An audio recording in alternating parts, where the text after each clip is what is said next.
I woke up in a strange room at 3:30 on a Sunday afternoon, confused about how I'd gotten there.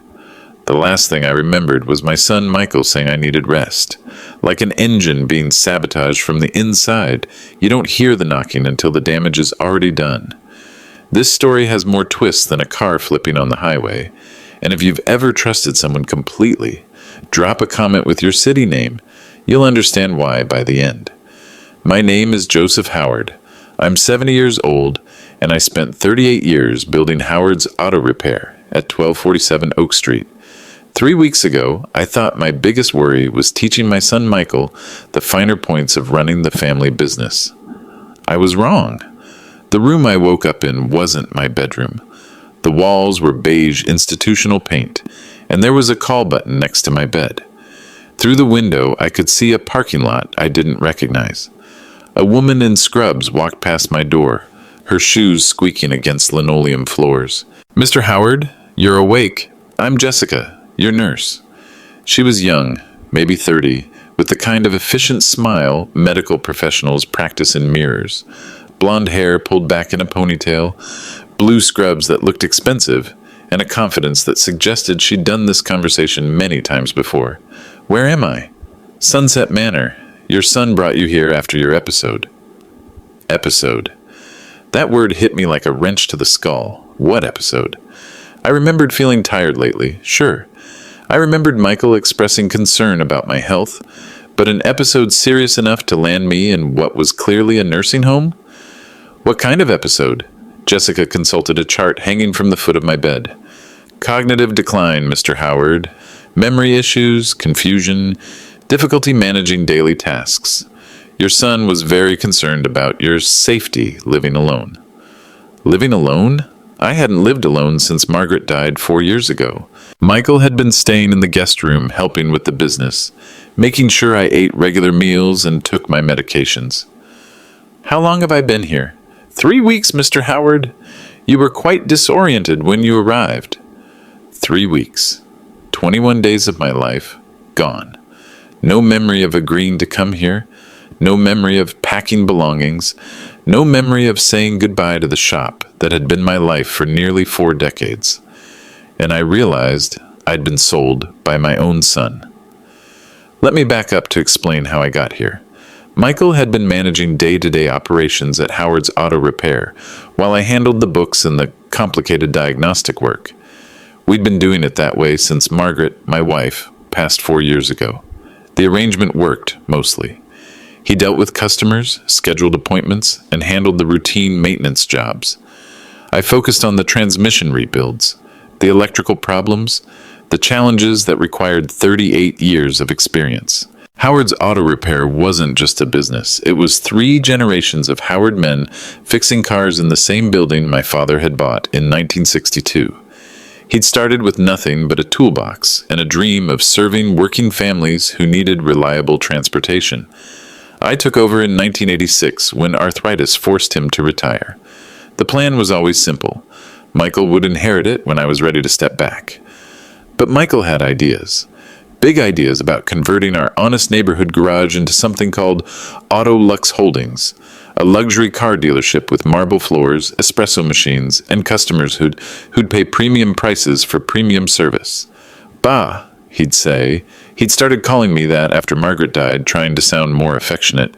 "This neighborhood is changing. Look around. Those old houses are being bought by young professionals.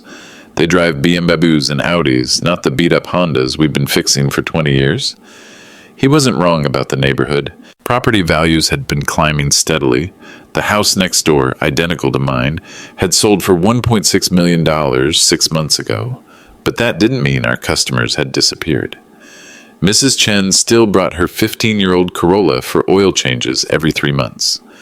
The Rodriguez family still trusted us with their work truck.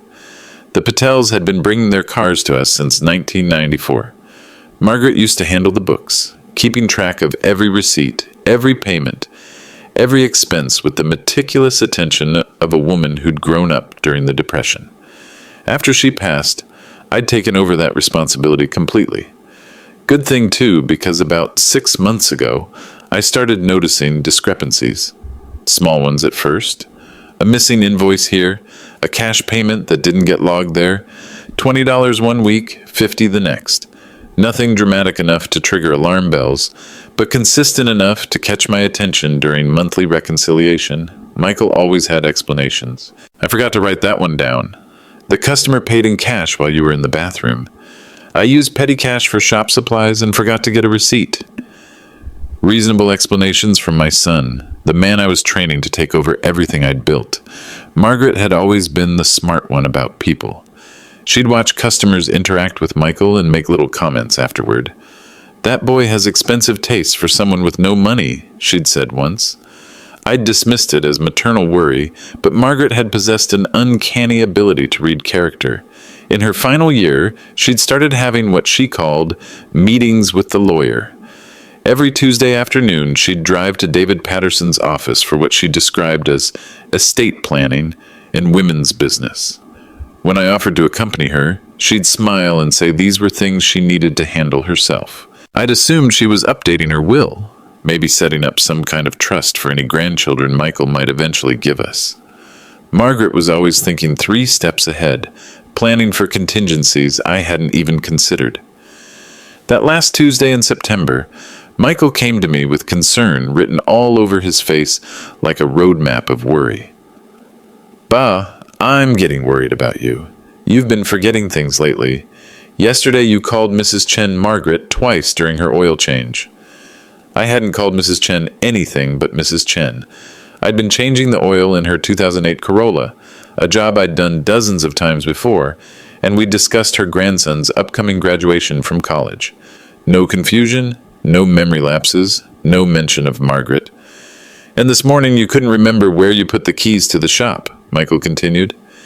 The keys were exactly where they always were, hanging on the hook next to the coffee maker, same place they'd hung for 15 years. "Maybe you should see a doctor," Michael suggested, his voice carrying the careful tone people use when they're trying to convince you of something. "Jessica thinks you might be having some memory issues." Jessica, his girlfriend of 6 months, the registered nurse who'd been spending increasing amounts of time at the house lately, asking thoughtful questions about my medications, my daily routine, my sleep patterns, my eating habits. Always professional, always concerned, always taking mental notes. "She's seen this before with patients," Michael explained.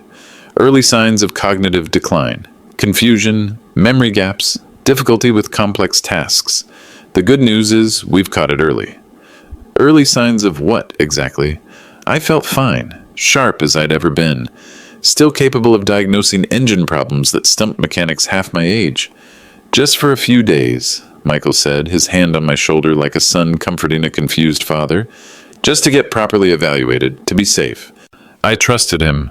After Margaret died, Michael was all I had left. He was my son, my business partner, my heir apparent. The thought that he might be lying to me, manipulating me, planning something sinister, it never crossed my mind. But though a few days had stretched into 3 weeks. The morning after I woke up at Sunset Manor, I asked Jessica if I could use the phone to call my bank. Simple request, perfectly reasonable for a man trying to understand his situation. "Of course, Mr. Howard," Jessica said, but her smile flickered like a fluorescent bulb about to burn out. "But maybe we should call your son first. He's been handling your affairs while you've been recovering. He might want to be involved in any financial discussions."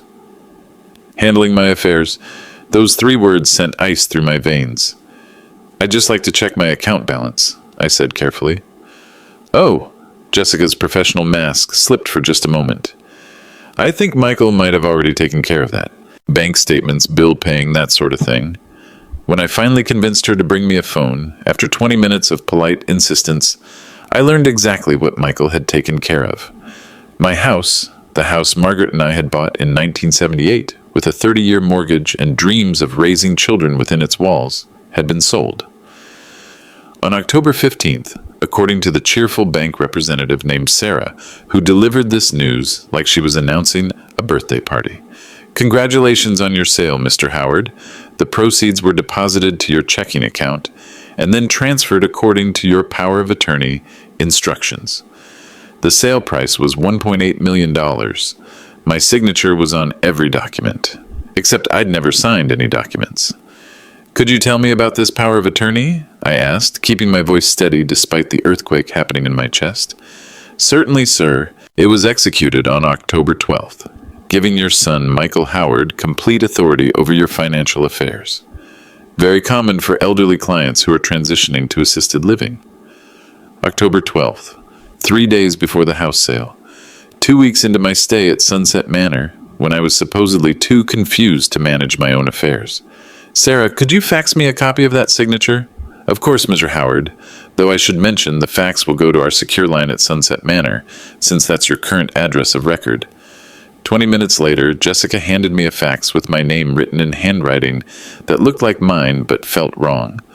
The J in Joseph was too rounded, the way someone might write it after studying my signature but not quite mastering the natural flow. The H in Howard slanted the wrong direction, too deliberate, too careful. But it was close.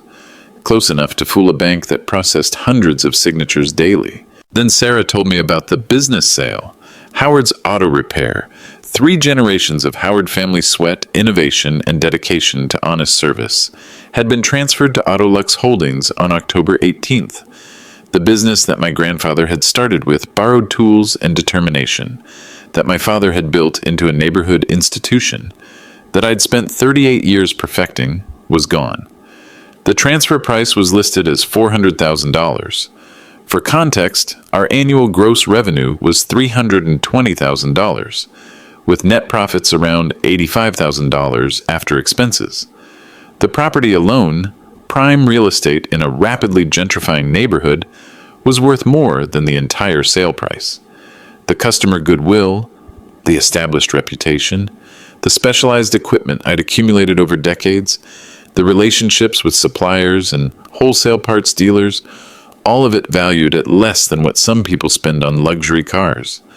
Michael hadn't just sold my life's work. He'd liquidated it for parts. Mr. Howard, Sarah continued, I do need to mention that there have been some irregularities with your accounts that our fraud department flagged. What kind of irregularities? Unusual withdrawal patterns over the past 8 months. Small amounts, always under the $10,000 federal reporting threshold, but consistent enough to trigger our monitoring algorithms. A total of approximately $127,000 in cash withdrawals since January. $127,000, taken gradually, systematically, carefully structured to avoid detection. Money I'd earned fixing transmissions and rebuilding engines and solving problems that stumped younger mechanics. Sarah, I haven't made any cash withdrawals since my wife died 4 years ago. Everything I purchase goes through checks or debit cards. I see. In that case, Mr. Howard, I'd recommend filing a fraud report with our security department. These transactions were all authorized using your debit card and PIN number. My debit card, which I kept in my wallet. My PIN number, which was Margaret's birthday. Information I'd never shared with anyone except Michael, who'd helped me set up online banking after Margaret passed. I hung up the phone and sat in that institutional bed, staring at the wall and thinking about trust. About the difference between a son and a stranger wearing your son's face. About the methodical way my life had been dismantled while I slept. Michael hadn't just forged my signature on a power of attorney. He'd been systematically stealing from me for 8 months, preparing for this moment when he could take everything at once. But there was something else nagging at me. Something about the timing, the efficiency, the professional coordination of this operation. Michael was smart, but this level of fraud required expertise, connections, and resources he didn't possess. He wasn't working alone. I didn't sleep that night. I sat in my institutional bed, listening to the sounds of Sunset Manor at 3 a.m., the squeak of wheelchair wheels, the hushed conversations of night shift staff, the occasional cry from down the hall, and thinking about the mechanics of my destruction. This wasn't amateur hour. Someone had researched elder care law, studied Medicare fraud procedures, and identified the exact pressure points to exploit. Someone had coached Michael on forging signatures, taught Jessica how to document false symptoms, and coordinated the timing of property sales with nursing home admissions. The next morning, I asked to speak with someone in administration about my admission paperwork.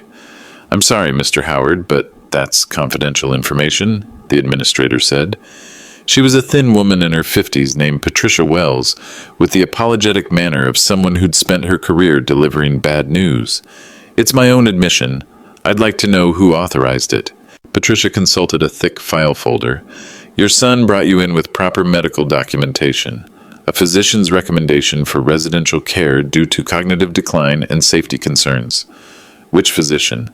"Dr. Harrison Webb, geriatric specialist. His evaluation indicated significant memory impairment and poor judgment regarding daily living activities." "I'd never heard of Dr. Harrison Webb. Could I get a copy of that evaluation?" "I'm sorry, but medical records require written authorization from your healthcare proxy. In your case, that would be your son, Michael." "Of course it would." That afternoon, a woman in a dark business suit knocked on my door. She introduced herself as Detective Riley Martinez, badge number 4756, specializing in financial crimes against the elderly. "Mr. Howard, I'm investigating irregularities at this facility. I'd like to ask you a few questions about your admission here, if you're feeling up to it." Detective Martinez had kind eyes behind wire-rimmed glasses and the no-nonsense manner of someone who'd heard every sob story in the book, but still cared about getting justice. She sat in the visitor's chair and opened a notebook filled with precise handwriting. "How much do you remember about the events leading up to your arrival at Sunset Manor?" I told her everything. Michael's gradual concerns about my health, Jessica's professional medical opinions about my declining cognitive function, the just a few days promise that had stretched into 3 weeks, the forged power of attorney, and the systematic liquidation of everything I'd worked for. "Mr. Howard, you're the 7th person this year who's been admitted to Sunset Manor under similar circumstances," Detective Martinez said, pulling out a file folder thick enough to contain a small novel. "All 7 had valuable real estate. All 7 had adult children with financial problems. All 7 had their assets liquidated within weeks of admission." She showed me a list of names, case numbers, and dollar amounts. Gerald Thompson, $2.3 million in real estate. Dorothy Chen, $1.6 million house, plus $400,000 in savings. Robert Martinez, no relation to the detective, $890,000 home and a successful landscaping business. "There's something else," Detective Martinez said. "We've been investigating Dr. Harrison Webb, the physician who signed your admission orders. Dr. Webb's medical license was suspended 18 months ago for Medicare fraud and falsifying patient records." The paper trail was becoming clear. Sunset Manor was the center of an elaborate Medicare fraud operation, taking in elderly patients with forged medical recommendations, then holding them while family members liquidated their assets using fraudulent powers of attorney. "The good news," Detective Martinez continued, "is that Medicare fraud falls under federal jurisdiction. FBI resources, federal prosecutors, serious prison sentences for anyone involved." She handed me a business card. "Case number 2024, T92, Federal Bureau of Investigation, Elder Abuse Task Force. The better news is that we've been building a case for months. We just needed someone on the inside who was mentally competent to serve as a witness." I looked at the card, thinking about Margaret's mysterious lawyer meetings and Jessica's convenient nursing credentials. "What's the bad news?" Detective Martinez closed her notebook with the air of someone delivering a terminal diagnosis. "The bad news is that Medicare fraud is usually just the beginning. People don't commit federal crimes just to steal houses, Mr. Howard. They commit federal crimes to eliminate witnesses."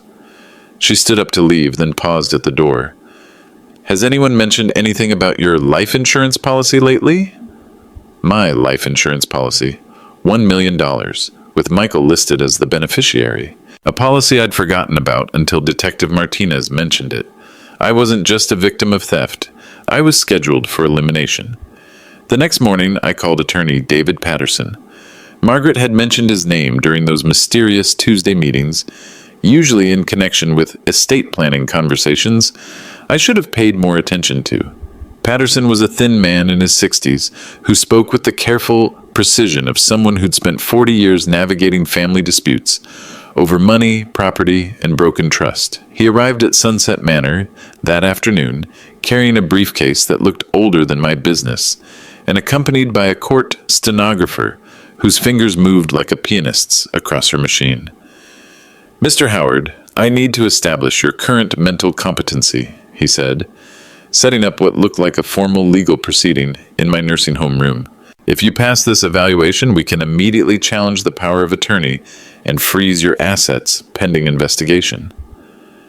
The questions weren't difficult. What year is it? Who's the president? Can you count backward from 100 by sevens? Basic cognitive function tests that any mentally competent adult could handle. But Patterson also asked detailed questions about my business operations, my financial history, and my recollections of recent events. He recorded everything, creating an official record of my testimony. Mr. Howard described the day-to-day operations of Howard's Auto Repair. I explained our customer base, our service procedures, our supplier relationships, our pricing structure, our employee policies. 38 years of business knowledge, delivered with the precision that had built our reputation for honest, reliable service. "Describe your relationship with your son, Michael." I told him about Michael's role in the business, his ideas for expansion, his relationship with Jessica, his increasing interest in our financial affairs. I also told him about the missing money, the forged signatures, and the systematic way my life had been dismantled. "Mr. Howard, in my professional opinion, you show no signs of cognitive impairment that would justify a guardianship or power of attorney arrangement," Patterson concluded when we finished the evaluation.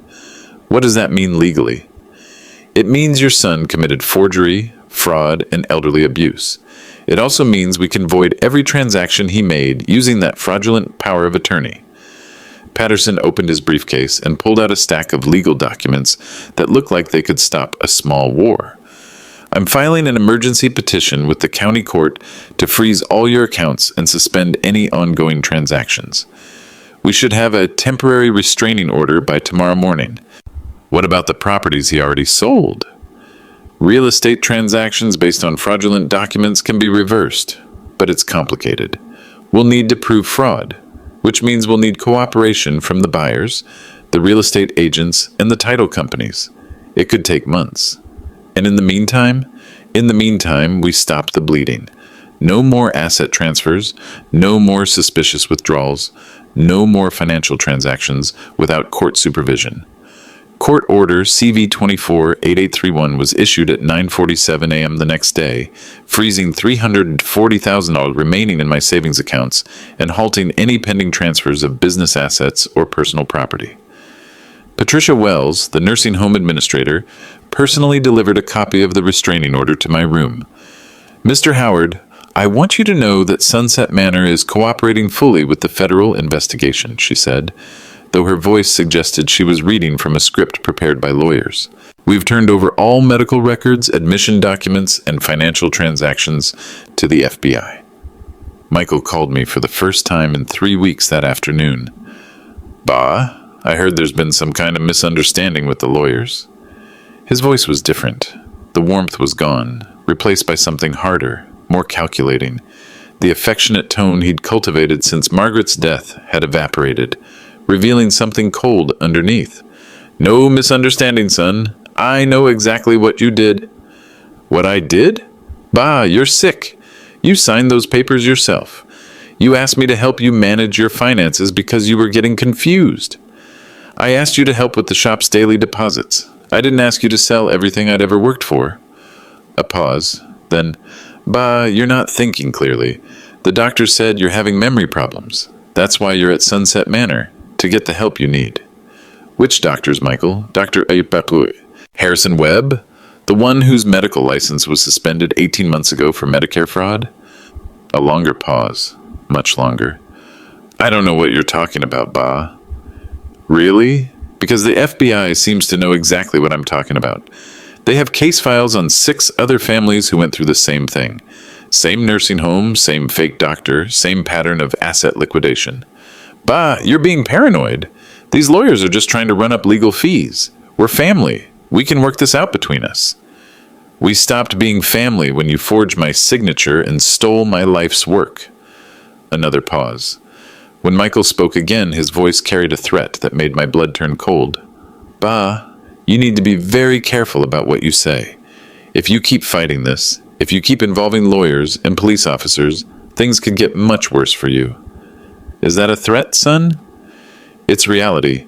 Old people in nursing homes, sometimes their health deteriorates quickly. Sometimes their heart conditions become unstable. Sometimes they have accidents. Accidents? Especially when they're being combative and refusing medical treatment. The line went dead. I sat there holding the phone, finally understanding that my son, the boy I'd taught to change oil and replace brake pads, the young man I'd trusted with everything I'd built, was planning to kill me, and I had less than 48 hours to stop him. Michael arrived the next morning with Jessica beside him, walking into my room like they owned not just the place, but my life itself. They moved with the confidence of people who believed they held all the cards, unaware that the game had changed while they weren't paying attention. Michael looked different, thinner than I remembered, with expensive clothes that somehow looked cheap on him. His hands shook slightly when he pulled up a chair, and there were dark circles under his eyes that spoke of sleepless nights and mounting pressure. Bah, we need to fix this legal mess, he said without any preliminary small talk or fake concern. These lawyers are just trying to run up bills. We're family. We can work this out between us. Work what out, exactly? This competency thing. You know you haven't been yourself lately. The memory lapses, the confusion about simple things. Jessica's been documenting your symptoms for months. Jessica nodded with professional authority, pulling out a small notebook that looked suspiciously like a medical chart. Joseph, as your healthcare provider, I've observed significant cognitive decline over the past year. Forgetting familiar names, repeating the same questions, difficulty with basic financial concepts, poor judgment about personal safety. I looked at her carefully for the first time. Pretty in a generic way, with the kind of competent demeanor that inspired trust from elderly patients. But there was something cold in her eyes, something calculating that had nothing to do with medical care. Jessica, what's my middle name? What? My middle name. If you've been my healthcare provider for months, if you've been tracking my symptoms and documenting my decline, surely you know my full name. She glanced at Michael, a quick look that lasted maybe half a second, but told me everything I needed to know about their relationship. That's not really relevant to your current care plan, she said. It's Thomas, I said. Joseph Thomas Howard, named after my grandfather, who started this family's tradition of honest work and fair dealing. And in 38 years of running a business, I've never forgotten a customer's name, never repeated a question, and never had difficulty with financial concepts. But you wouldn't know that, because you've never actually provided me with health care. Michael leaned forward, his composure beginning to crack like old paint. Bah, you're being paranoid. We're trying to help you. Help me? You sold my house for $1.8 million and my business for $400,000. That's an interesting definition of help. The house needed major work, new roof, updated electrical, foundation repairs. We got market value considering the condition. And the business? The business was failing, Ba. The automotive industry is changing. Electric vehicles, computerized diagnostics. Your old school approach wasn't going to survive much longer. So you decided to liquidate everything without consulting me? You weren't capable of making those decisions? The mask was slipping now, revealing something uglier underneath. You couldn't even remember where you put your keys half the time.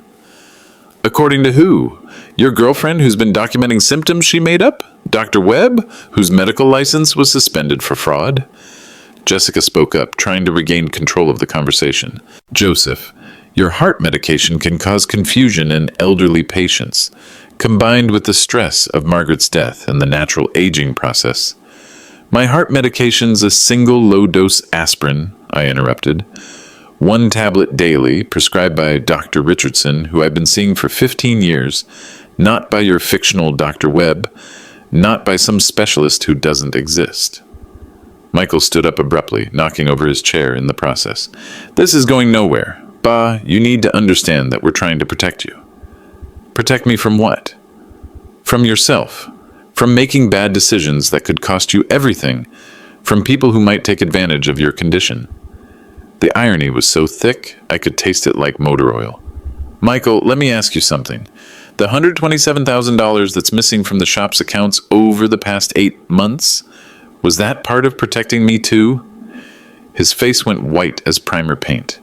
I don't know what you're talking about. Really? Because I've been tracking every transaction since Margaret died. Small withdrawals, always under $10,000 to avoid federal reporting requirements. Always on days when you handled the deposits. Always justified with cash receipts that somehow never made it into our filing system. Jessica put her hand on Michael's arm, a gesture meant to be calming, but which only emphasized how rattled he was becoming. We should go, she said. Joseph's obviously agitated, and this conversation isn't productive. But Michael wasn't done. The anger was pouring out of him now, months of resentment and entitlement spilling onto the floor like oil from a cracked engine block. Bah, you don't understand how much trouble you're in. If you keep fighting this, if you keep involving lawyers and police officers, things could get much worse for you. Is that a threat, son? It's reality. Old people in nursing homes, sometimes their health deteriorates quickly. Sometimes their heart conditions become unstable, especially when they're being combative with their medical team. Jessica's grip on his arm tightened, but she didn't contradict him. Sometimes they have accidents, Michael continued, his voice dropping to a whisper that somehow seemed louder than shouting. Medication errors, falls in the bathroom, problems with their IV lines. I looked at Jessica, whose professional mask had completely fallen away, revealing something predatory beneath. You mean accidents like accidentally increasing someone's heart medication without authorization? I asked. Jessica's eyes narrowed. Some people don't get to choose their time, Joseph, especially when they're fighting against people who are trying to help them. The room fell silent except for the hum of medical equipment and the distant sounds of nursing home life. My son had just threatened to kill me. His girlfriend had confirmed they had both the means and the opportunity, and they didn't know that Detective Martinez had taught me how to record everything. I'd learned to record conversations during 40 years of running a business where verbal agreements could cost you thousands of dollars. Joe's insurance policy, Margaret used to call it, teasing me about my habit of documenting every important discussion. Every contractor negotiation, every supplier dispute, every warranty claim got recorded on whatever device I had handy. After Detective Martinez warned me that families in these cases usually planned something permanent, I'd started recording again. The nursing home had confiscated my regular phone, but they'd overlooked the small digital recorder Margaret had given me for taking notes about complex car repairs. I'd hidden it in my bedside table before Michael and Jessica arrived. 20 minutes after their threats, my head began to feel foggy. My vision blurred at the edges, and my hands started to shake. Jessica had made a show of checking my medication chart and adjusting something in my IV line before they left. Whatever she'd given me was designed to make me look exactly like the confused, deteriorating old man they'd been claiming I was. But the recorder had captured every word they'd said, including their explicit threats about accidents and medication errors. That evening, Linda Walsh knocked on my door. She was a registered nurse, one of the day shift supervisors who'd been working at Sunset Manor for 8 years. I'd noticed her during my stay. She was the one who actually seemed to care about patient welfare rather than just processing paperwork. Mr. Howard, can I talk to you privately? Linda was about 45, with graying brown hair and the weary expression of someone who'd seen too much, but hadn't given up fighting. She closed the door behind her and checked the hallway before sitting down. I've been watching what's happening with your case, she said quietly. What Jessica did today, adjusting your medication without physician authorization, that's not just wrong. It's attempted murder. You saw that? I saw her inject something into your IV that wasn't on your chart. I saw the vial she used. It was concentrated insulin, enough to cause hypoglycemic shock in someone who isn't diabetic. My blood ran cold. Insulin overdose in a non-diabetic patient could cause coma, brain damage, or death. In a man my age, with my documented heart condition, it would look like a natural cardiac event. Here's what you need to understand, Linda continued. In a man your age, insulin shock would present as confusion, weakness, rapid heartbeat, and eventual loss of consciousness. To anyone not specifically looking for it, it would appear to be natural heart failure. She pulled a small digital camera from her pocket. I photographed her preparing the injection. I also documented the vial and the medication log that shows no insulin was prescribed for you. Why are you telling me this? Because in 8 years working here, I've watched 7 families destroy their parents for money. I've documented suspicious deaths, unexplained medication errors, and forged medical records. But I've never had a victim who was coherent enough to testify about what was happening to them. Linda handed me a USB drive.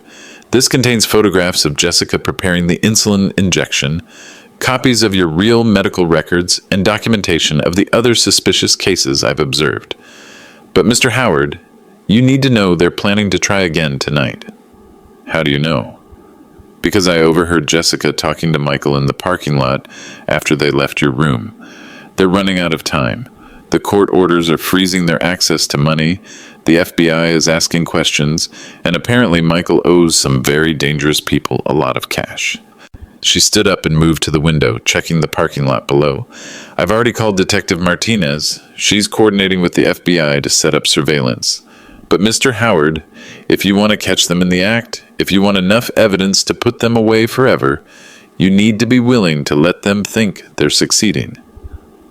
What do you mean? I mean they're coming back tonight with enough insulin to kill a horse. And if we want to record them confessing to premeditated murder, you need to pretend to be unconscious when they think they're finishing you off. The plan was dangerous but elegant. Linda would administer a mild sedative to make me appear comatose while keeping me conscious enough to hear everything. Jessica would arrive for her night shift, see me in apparent distress, and call Michael.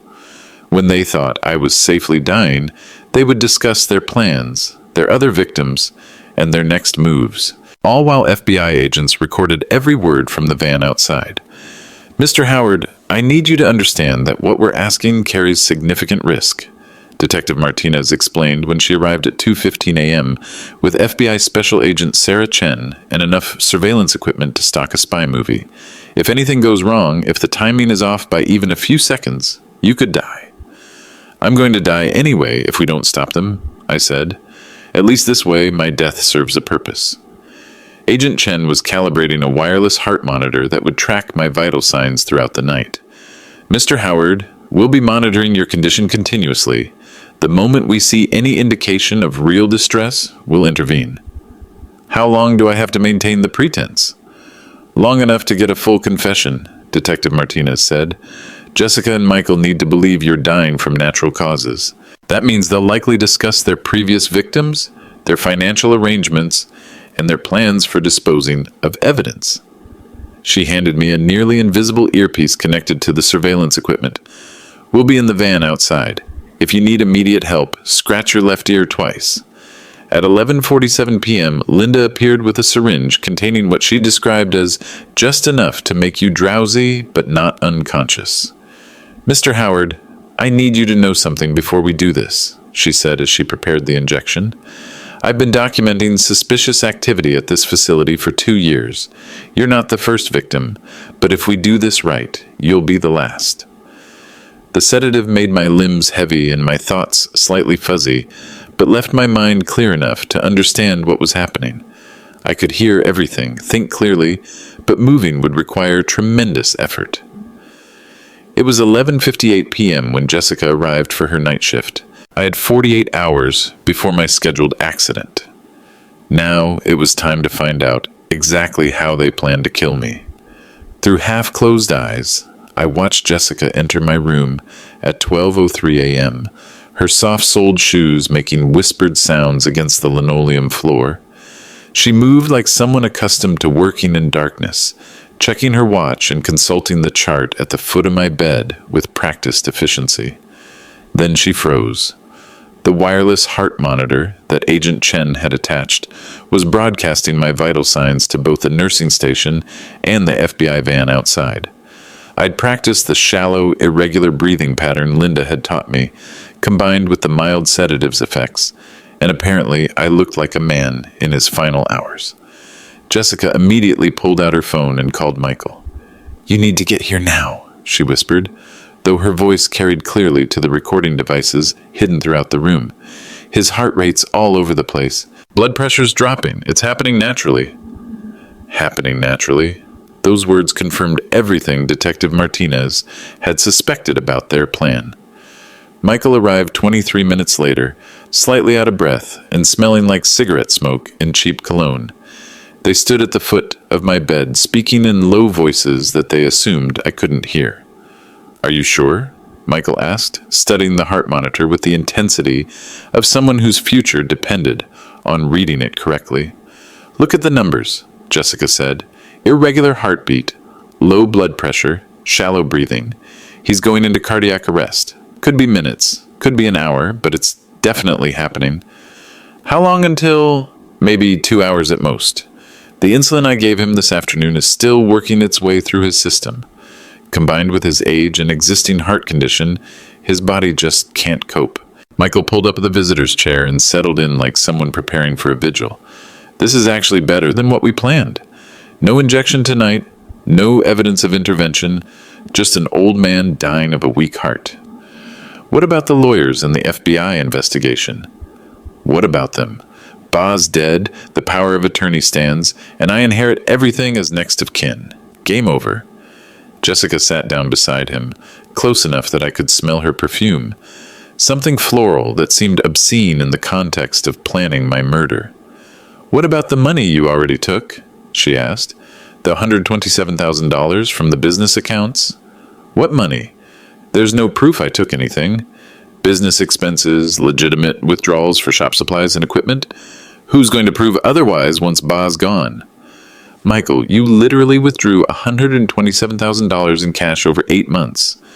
I borrowed against my future inheritance. Big difference in the eyes of the law." They sat in comfortable silence for several minutes, watching my fake death scene unfold. Outside, I could hear the distant hum of traffic and the occasional siren, normal sounds of a city going about its business while my life hung in the balance. Then Michael's phone buzzed with an incoming text. "Shit," he muttered, looking at the screen. "That's Rodriguez again. What does he want now?" "Same thing he's wanted for the past 3 months. His money." "How much do you owe him total?" Michael's voice dropped even lower. "About $340,000. The house sale cleared most of it, but he wants the rest by Friday." "And if you don't pay?" "Rodriguez doesn't negotiate payment plans, Jess. He breaks kneecaps first, asks questions later." Jessica leaned closer, her voice taking on the calculating tone of someone doing mental arithmetic. "How much will we clear from everything after Rodriguez gets paid?" "House was $1.8 million, minus realtor fees and commissions, so about $1. $65 million net. Business sale was $400,000. Bay's savings account had $340,000 before the lawyers froze it. Plus there's the life insurance." "How much life insurance?" $1 million. I changed the beneficiary 8 months ago, right after I started withdrawing the cash." My blood turned to ice water.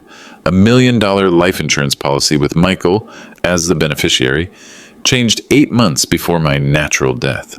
This wasn't opportunistic theft. It was premeditated murder planned months in advance. "Jesus, Michael, you've been planning this since last winter." "I've been planning this for years, Jess. Ever since Ma got sick and I realized how much money they had just sitting around while I was drowning in debt." "What about your mother? Did she know what kind of person you are?" Michael laughed, a sound like grinding gears that held no warmth or humor. "Ma knew exactly what kind of man I was. That's why she spent her last year meeting with lawyers, trying to figure out how to cut me out of the will." "Did she succeed?" "Doesn't matter. I found her new will hidden in Ba's safe and destroyed it 6 months ago. As far as anyone knows, the old will is still valid. Everything to me." Margaret's secret will. The document that would have protected everything we'd built from the son who saw it only as something to be liquidated. Michael had found it and destroyed it, eliminating the last obstacle to his inheritance. What about the nursing home operation? Jessica asked. How many others have we processed through here? 7 total, including Ba. Gerald Thompson was the biggest score. $2.3 million in real estate plus a boat and some rental properties. Dorothy Chen was the easiest. She actually believed her daughter cared about her welfare right up until the end. They were discussing human beings like inventory items, families destroyed for profit margins. Any problems with the previous cases? Nothing we couldn't handle. A couple of them got suspicious toward the end, but insulin overdose looks exactly like heart failure in elderly patients, especially when their medical records already document cardiac problems. The heart monitor chose that moment to emit a long, steady beep, the flatline alarm that indicates cardiac arrest. Michael and Jessica both jumped to their feet. Is he? Michael asked. Jessica checked my pulse at my wrist, then my neck. She lifted my eyelids and shined a penlight into my eyes. She pressed her stethoscope against my chest and listened for nearly a minute. I think so, she said finally. No pulse, no respiratory effort, pupils fixed and dilated. Are you sure? Absolutely sure? Michael, he's not breathing. His heart has stopped. He's gone. And that's when Agent Chen and 4 FBI agents burst through the door with weapons drawn and voices commanding immediate compliance. FBI, hands where we can see them. Step away from the patient. Joseph Howard is wearing a wire, Agent Chen announced as Linda appeared to check my actual vital signs. Everything you've said for the past 47 minutes has been recorded and will be used as evidence in federal court. I opened my eyes slowly and sat up, still groggy from the sedative, but very much alive. The look on Michael's face was worth 38 years of trust betrayed. Complete shock, followed by the dawning realization that everything he'd worked for was collapsing. Hello, son, I said, my voice stronger than it had been in weeks. Michael's face cycled through confusion, horror, and finally rage. You bastard. You set us up. I documented a crime in progress, I corrected. There's a difference. Jessica was already asking for a lawyer, but Michael seemed incapable of stopping himself from talking, as if the weight of maintaining his deception for months was finally catching up with him. This is entrapment, he said as Agent Chen placed him in handcuffs. You can't use anything we said. We thought he was dying. We were just talking. Mr. Howard, Agent Chen said, are you feeling well enough to make a formal statement? I'm feeling well enough to see justice done. Detective Martinez read them their rights, while Agent Chen played back portions of the recording. Michael's voice, clear as church bells. I borrowed against my future inheritance. Jessica's voice. Insulin overdose looks exactly like heart failure in elderly patients. 47 minutes of recorded conversation. 47 minutes of confessing to Medicare fraud, elder abuse, systematic theft, and premeditated murder. Enough evidence to put them away for the rest of their natural lives. The life insurance policy Michael mentioned, Agent Chen explained as they prepared to transport the prisoners, was changed to list him as sole beneficiary on February 8th, the same week he began making those systematic cash withdrawals from your business accounts. How did he change it without my signature? Same method he used for the power of attorney. Forged documents, false witnesses, and a complicit insurance agent who's now under federal investigation for fraud conspiracy. As they led Michael and Jessica away in handcuffs, Michael turned back one final time. His face was a mask of fury and betrayal, as if I had somehow wronged him by surviving his murder plot. You think you've won? He spat. You're still a lonely old man with no family left. Was your precious business worth losing your only son? I looked at him, really looked at him, for what I knew would be the last time. This stranger wearing my son's face, this man who'd spent months planning my death for insurance money. Michael, I lost my son months ago when he started stealing from me. Tonight, I just caught the stranger who'd been wearing his identity. And the federal charges were filed the next morning. Attempted murder, Medicare fraud, wire fraud, conspiracy to commit fraud, elder abuse, and forgery. In federal court, with mandatory minimum sentences, those charges carried enough prison time to ensure Michael and Jessica would never threaten another family. But there was still one more surprise waiting. The preliminary hearing 3 days later revealed the true scope of what Michael and Jessica had constructed. Attorney Patterson had been busy in the weeks following my rescue, and what his forensic accounting team discovered was both more extensive and more personal than anyone had imagined. Mr. Howard, your son's theft from your business accounts was actually $163,000, not the $127,000 the bank initially reported, Patterson explained during our meeting in his office, surrounded by boxes of financial records and legal documents. He'd been systematically draining funds since January, but he was smart about it. Never enough to trigger automatic fraud alerts, always with reasonable explanations. The pattern was sophisticated. Michael had set up false vendor accounts, created fictitious repair orders, and even established a shell company called Auto Parts Supply LLC to legitimize his withdrawals. Every theft was documented as a legitimate business expense. He was planning this for at least a year, Patterson continued. The money was funding his gambling addiction.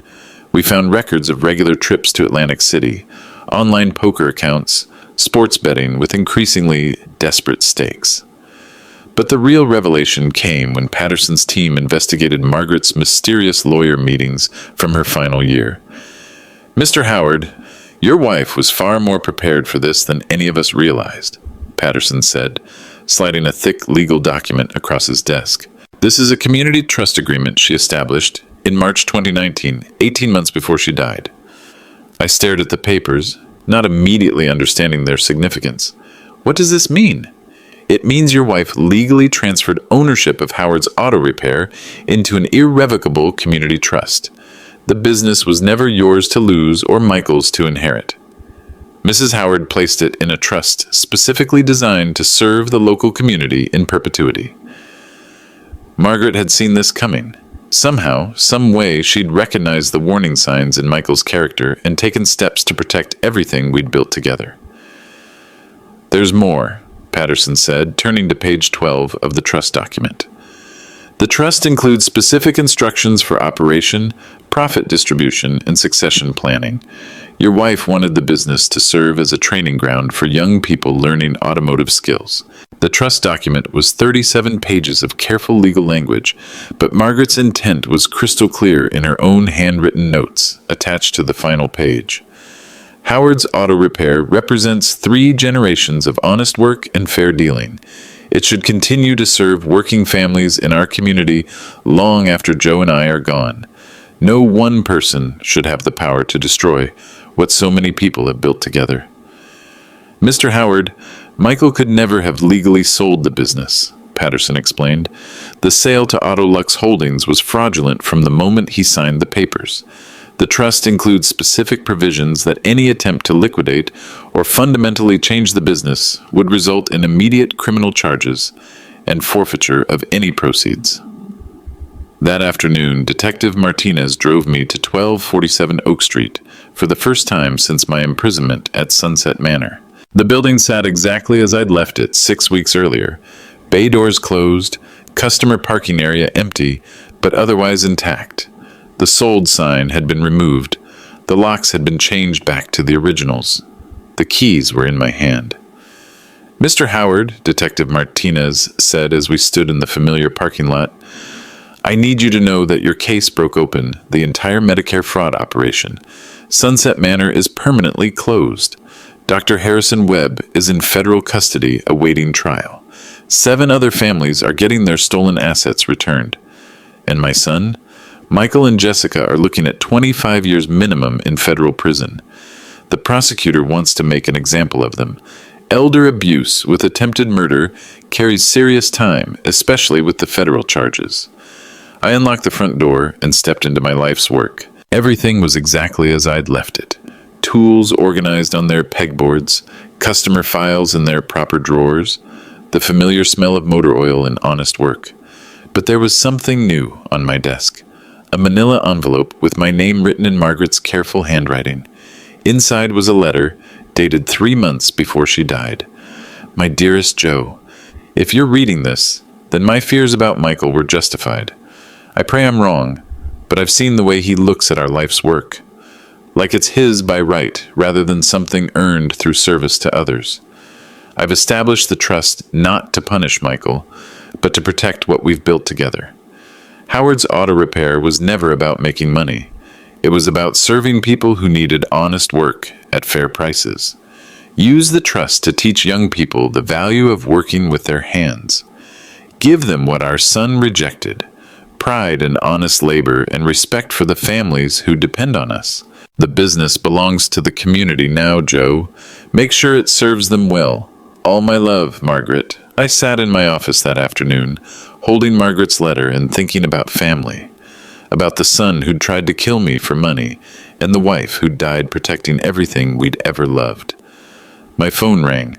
It was Linda Walsh. Mr. Howard, I wanted you to know that the FBI raid on Jessica's apartment found something else. Detailed plans to expand their operation to 3 more nursing homes in the county. You didn't just save yourself. You saved dozens of families from going through what you experienced. Outside, the autumn sun was setting behind the building, where 3 generations of Howard men had fixed cars and served their community. Margaret had been right about Michael, but she'd also been right about something more important. Family isn't always about blood. Sometimes family is about the people who show up when everything falls apart. 6 months later, Howard's Auto Training Center opened its doors to its first class of 12 students, operating under the community trust Margaret had established to protect our family's legacy. We kept the original repair bays operational.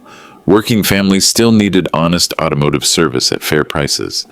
But the back section of the building had been converted into a classroom where young people could learn the fundamentals of automotive repair, small business operation, and customer service. The students came from all backgrounds and circumstances: high school graduates who couldn't afford college tuition, single mothers looking for stable employment with good wages, military veterans transitioning to civilian careers, people who needed a second chance or a first opportunity to build something meaningful with their hands.